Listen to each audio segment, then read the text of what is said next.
Firman Tuhan yang datang kepada Yeremia dari Tuhan bunyinya, dengarlah perkataan-perkataan perjanjian ini, dan sampaikanlah itu kepada orang Yehuda dan kepada penduduk Yerusalem. Katakanlah kepada mereka, beginilah firman Tuhan Allah Israel. Terkutuklah orang yang tidak mendengarkan perkataan-perkataan perjanjian ini, yang telah kuperintahkan kepada nenek moyangmu pada waktu mereka kubawa keluar dari tanah Mesir, dari dapur peleburan besi, dengan berfirman, dengarkanlah suaraku, dan lakukanlah segala apa yang kuperintahkan kepadamu, maka kamu akan menjadi umatku, dan aku akan menjadi Allahmu. Sehingga aku dapat menepati sumpah yang telah kuikrarkan kepada nenek moyangmu, untuk memberikan kepada mereka tanah yang berlimpah-limpah susu dan madunya, seperti halnya pada waktu ini. Lalu jawabku, begitulah hendaknya ya Tuhan.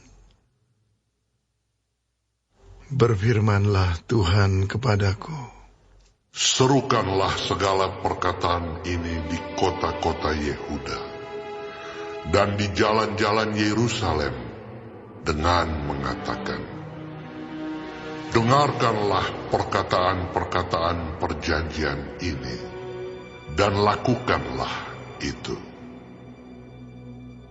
Sebab aku sungguh-sungguh memperingatkan nenek moyangmu pada waktu aku menuntun mereka keluar dari tanah Mesir.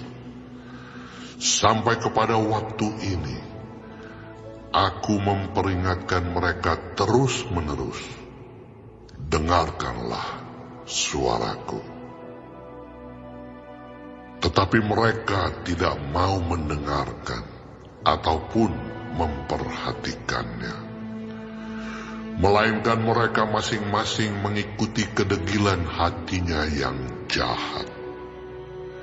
Maka aku telah mendatangkan ke atas mereka segala perkataan perjanjian ini, yang telah kuperintahkan dipegang, tetapi mereka tidak memegangnya. Berfirmanlah Tuhan kepadaku, telah terdapat persepakatan jahat di antara orang Yehuda dan penduduk Yerusalem. Mereka sudah jatuh kembali kepada kesalahan nenek moyang mereka yang dahulu telah menolak mendengarkan firman-Ku. Mereka mengikuti Allah lain dan beribadah kepadanya. Kaum Israel dan kaum Yehuda telah mengingkari perjanjian-Ku yang telah Kuikat dengan nenek moyang mereka. Sebab itu beginilah firman Tuhan, sesungguhnya aku mendatangkan ke atas mereka malapetaka yang tidak dapat mereka hindari. Dan apabila mereka berseru-seru kepadaku, maka aku tidak akan mendengarkan mereka.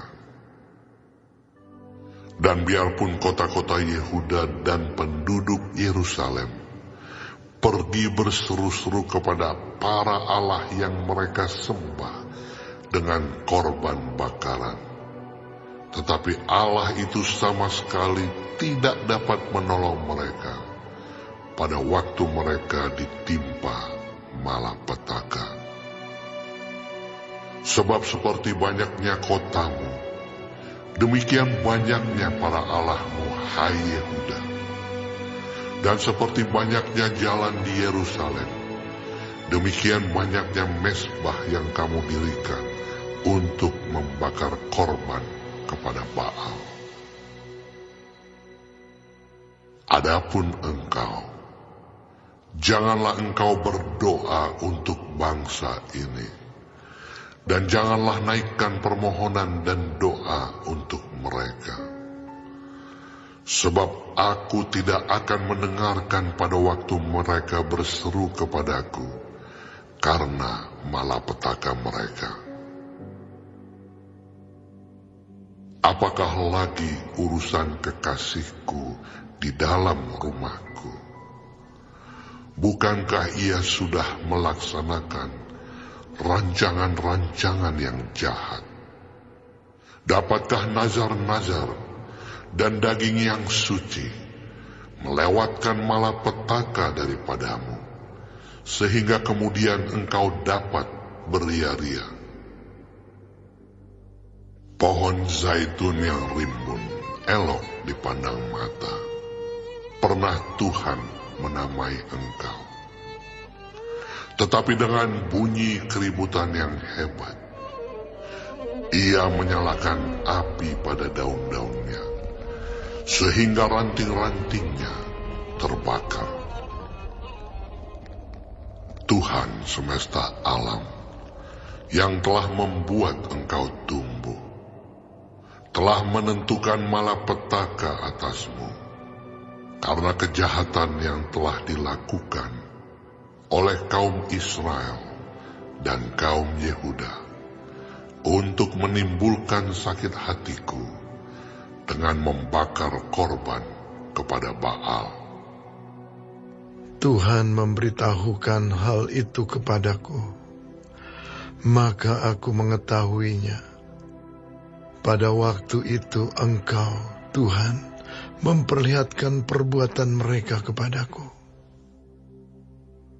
Tetapi aku dulu seperti anak domba jinak yang dibawa untuk disembelih. Aku tidak tahu bahwa mereka mengadakan persepakatan jahat terhadap aku. Marilah kita binasakan pohon ini dengan buah-buahnya. Marilah kita melenyapkannya dari negeri orang-orang yang hidup, sehingga namanya tidak diingat orang lagi.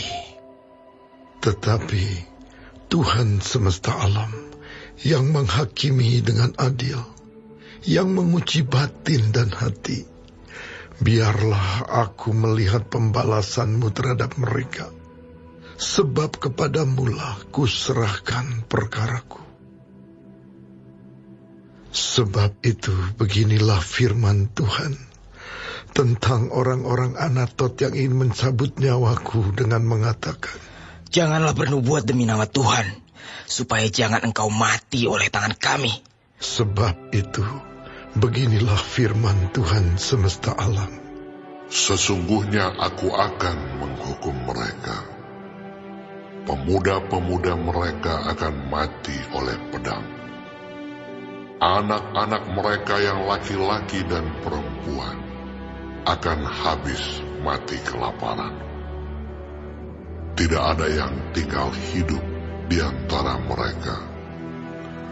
Sebab aku akan mendatangkan malapetaka kepada orang-orang Anatot pada tahun hukuman mereka.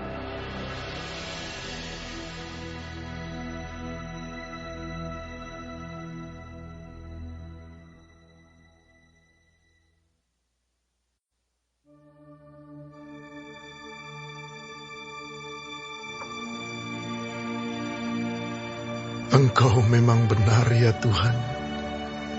Bila mana aku berbantah dengan Engkau, tetapi aku mau berbicara dengan Engkau tentang keadilan. Mengapakah mujur hidup orang-orang fasik? Sentosa semua orang yang berlaku tidak setia. Engkau membuat mereka tumbuh, dan mereka pun juga berakar. Mereka tumbuh subur dan menghasilkan buah juga. Memang selalu Engkau di mulut mereka, tetapi jauh dari hati mereka. Ya Tuhan, Engkau mengenal aku. Engkau melihat aku, dan Engkau menguji bagaimana hatiku terhadap Engkau. Tariklah mereka keluar seperti domba-domba sembelihan, dan khususkanlah mereka untuk hari penyembelihan. Berapa lama lagi negeri ini menjadi kering, dan rumput di segenap padang menjadi layu? Karena kejahatan penduduknya, binatang-binatang dan burung-burung habis lenyap, sebab mereka telah mengira, Ia tidak akan melihat tingkah langkah kita. Jika engkau telah berlari dengan orang berjalan kaki, dan engkau telah dilelahkan, bagaimanakah engkau hendak berpacu melawan kuda?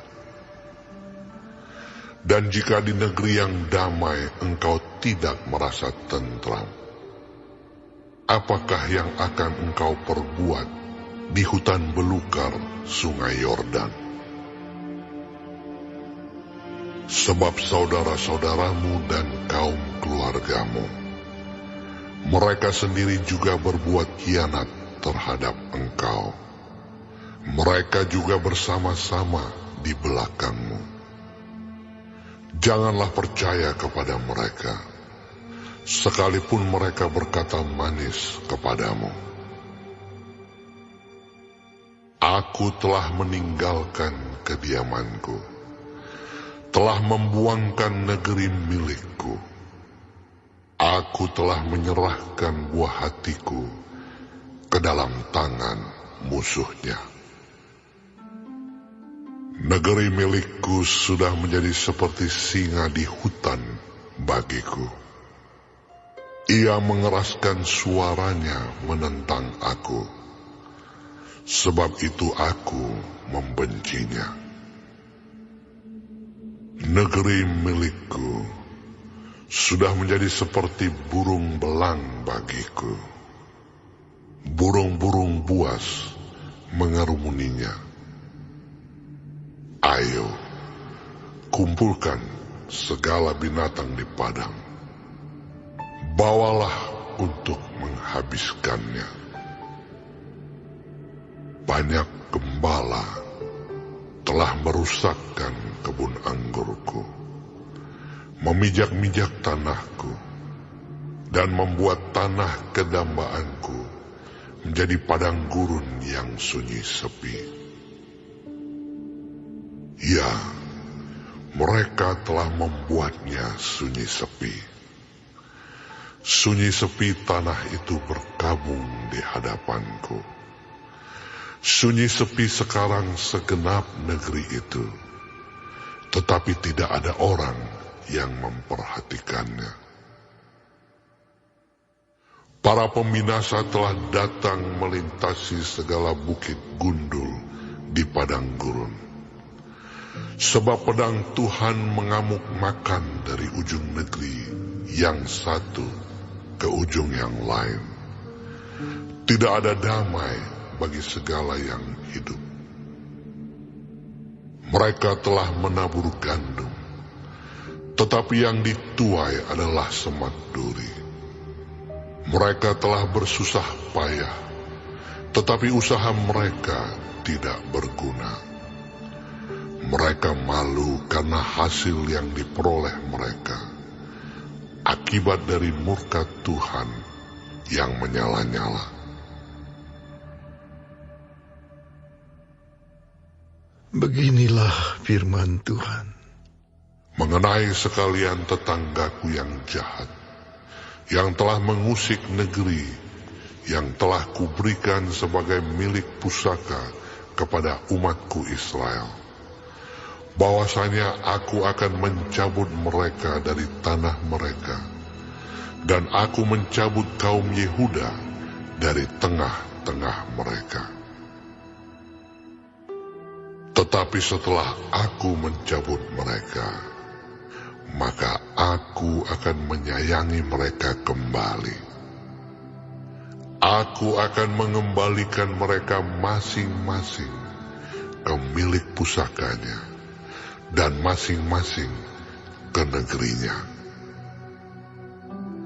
Dan jika mereka sungguh-sungguh belajar cara hidup umatku, sehingga bersumpah demi namaku, demi Tuhan yang hidup, seperti tadinya mereka mengajar umatku untuk bersumpah demi Baal, maka mereka akan dibangun di tengah-tengah umatku.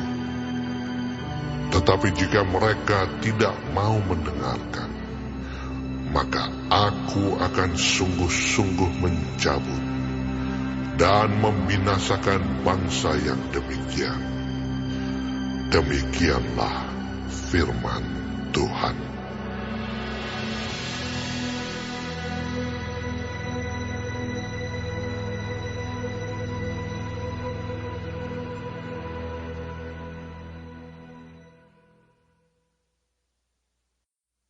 Nyanyian pengajaran Daud ketika ia ada di dalam gua. Suatu doa. Dengan nyaring aku berseru-seru kepada Tuhan. Dengan nyaring aku memohon kepada Tuhan. Aku mencurahkan keluhanku kehadapannya.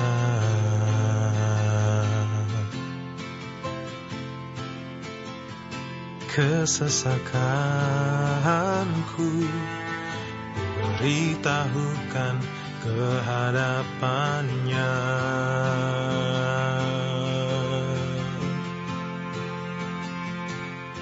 Ketika semangatku lemah lesu di dalam diriku, Engkaulah yang mengetahui jalanku, di jalan yang harus ku tempuh.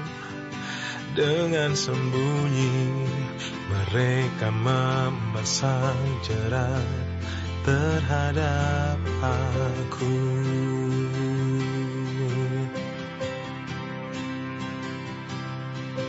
Pandanglah ke kanan dan lihatlah, tidak ada seorang pun yang menghiraukan aku.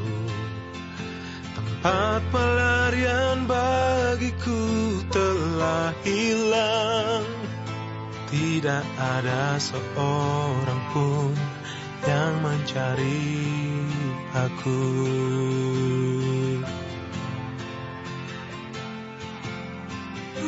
Aku berseru-seru kepadamu, ya Tuhan. Kataku, Engkaulah tempat perlindunganku, bagianku di negeri orang-orang hidup. Perhatikanlah teriakku, sebab aku telah menjadi sangat lemah.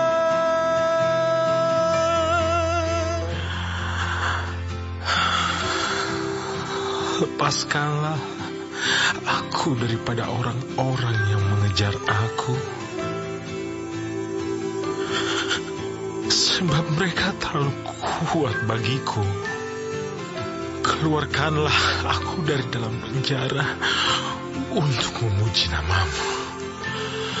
Orang-orang benar akan mengelilingi aku apabila Engkau berbuat baik kepadaku.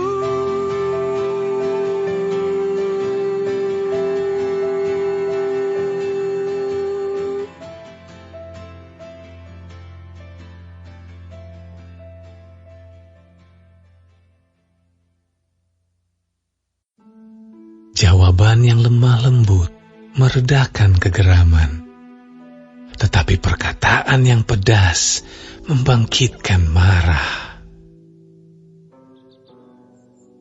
Lidah orang bijak mengeluarkan pengetahuan, tetapi mulut orang bebal mencurahkan kebodohan. Mata Tuhan ada di segala tempat, mengawasi orang jahat dan orang baik. Lidah lembut adalah pohon kehidupan, tetapi lidah curang melukai hati. Maka Yesus dibawa oleh Roh ke padang gurun untuk dicobai iblis. Dan setelah berpuasa 40 hari dan 40 malam, akhirnya laparlah Yesus.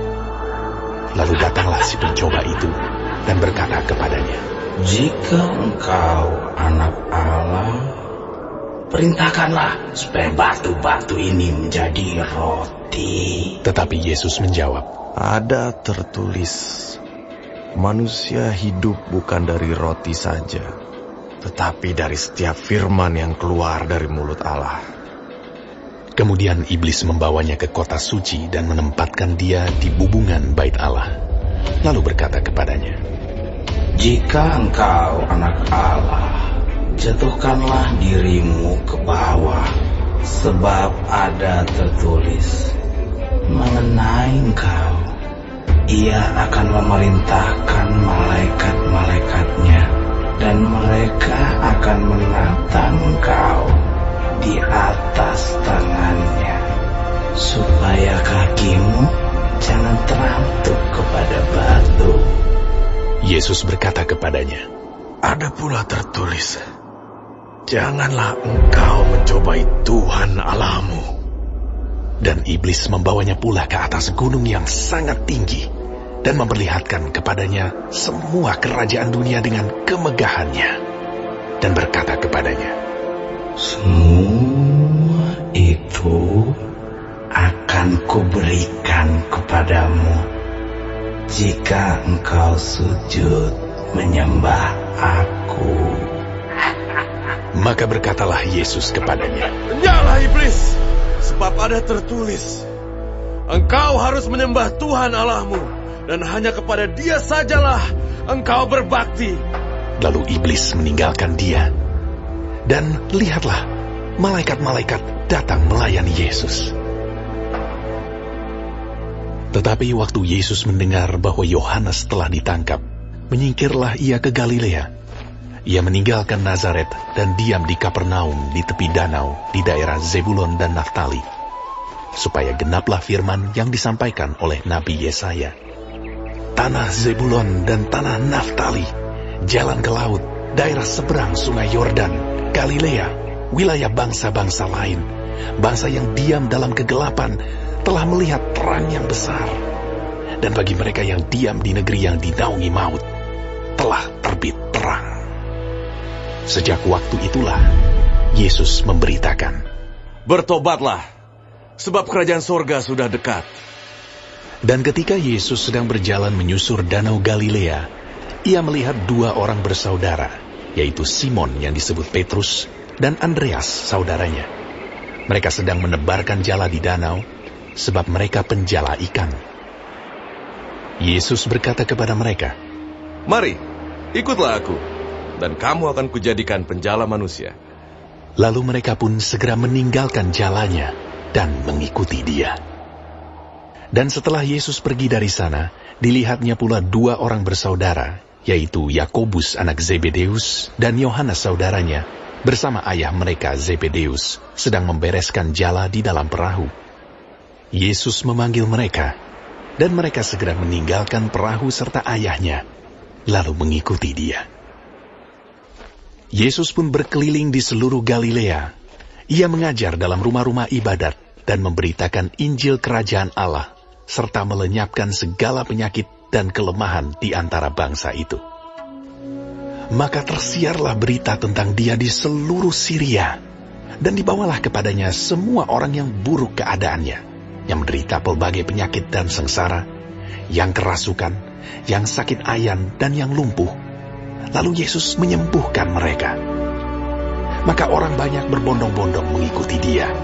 Mereka datang dari Galilea dan dari Dekapolis, dari Yerusalem dan dari Yudea dan dari seberang Yordan.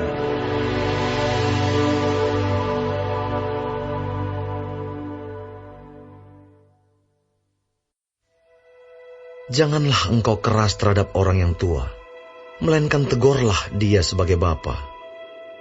Tegurlah orang-orang muda sebagai saudaramu, perempuan-perempuan tua sebagai ibu, dan perempuan-perempuan muda sebagai adikmu, dengan penuh kemurnian. Hormatilah janda-janda yang benar-benar janda. Tetapi jikalau seorang janda mempunyai anak atau cucu, hendaklah mereka itu pertama-tama belajar berbakti kepada kaum keluarganya sendiri, dan membalas budi orang tua dan nenek mereka, karena itulah yang berkenan kepada Allah. Sedangkan seorang janda yang benar-benar janda, yang ditinggalkan seorang diri, menaruh harapannya kepada Allah, dan bertekun dalam permohonan dan doa siang malam. Tetapi seorang janda yang hidup mewah dan berlebih-lebihan, ia sudah mati selagi hidup. Peringatkanlah hal-hal ini juga kepada janda-janda itu, agar mereka hidup dengan tidak bercela.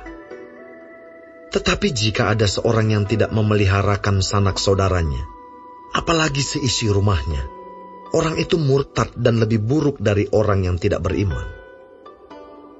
Yang didaftarkan sebagai janda, hanyalah mereka yang tidak kurang dari 60 tahun, yang hanya satu kali bersuami, dan yang terbukti telah melakukan pekerjaan yang baik, seperti mengasuh anak, memberi tumpangan, membasuh kaki saudara-saudara seiman, menolong orang yang hidup dalam kesesakan, pendeknya mereka yang telah menggunakan segala kesempatan untuk berbuat baik.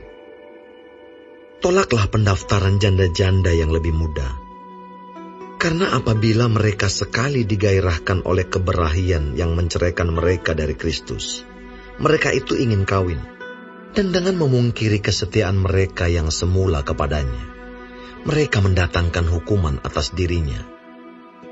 Lagi pula dengan keluar masuk rumah orang, mereka membiasakan diri bermalas-malas, dan bukan hanya bermalas-malas saja, tetapi juga meleter dan mencampuri soal orang lain, dan mengatakan hal-hal yang tidak pantas. Karena itu, aku mau supaya janda-janda yang muda kawin lagi, beroleh anak, memimpin rumah tangganya, dan jangan memberi alasan kepada lawan untuk memburuk-burukkan nama kita. Karena beberapa janda telah tersesat mengikut iblis.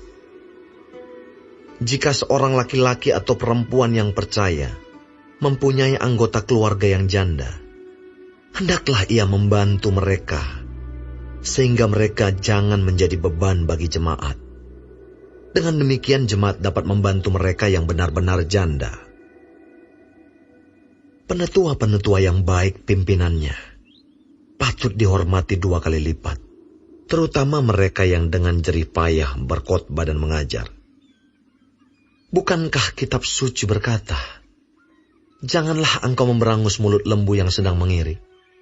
Dan lagi, seorang pekerja patut mendapat upahnya. Janganlah engkau menerima tuduhan atas seorang penetua, kecuali kalau didukung 2 atau 3 orang saksi. Mereka yang berbuat dosa hendaklah kau tegur di depan semua orang, agar yang lain itu pun takut. Di hadapan Allah dan Kristus Yesus, dan malaikat-malaikat pilihannya, kupesankan dengan sungguh kepadamu. Camkanlah petunjuk ini tanpa prasangka, dan bertindaklah dalam segala sesuatu tanpa memihak. Janganlah engkau terburu-buru menumpangkan tangan atas seseorang, dan janganlah terbawa-bawa ke dalam dosa orang lain. Jagalah kemurnian dirimu. Janganlah lagi minum air saja, melainkan tambahkanlah anggur sedikit. Berhubung pencernaanmu terganggu dan tubuhmu sering lemah. Dosa beberapa orang menyolok, seakan-akan mendahului mereka ke pengadilan. Tetapi dosa beberapa orang lagi baru menjadi nyata kemudian. Demikian pun perbuatan baik itu segera nyata. Dan kalau tidak demikian, ia tidak dapat terus tinggal tersembunyi.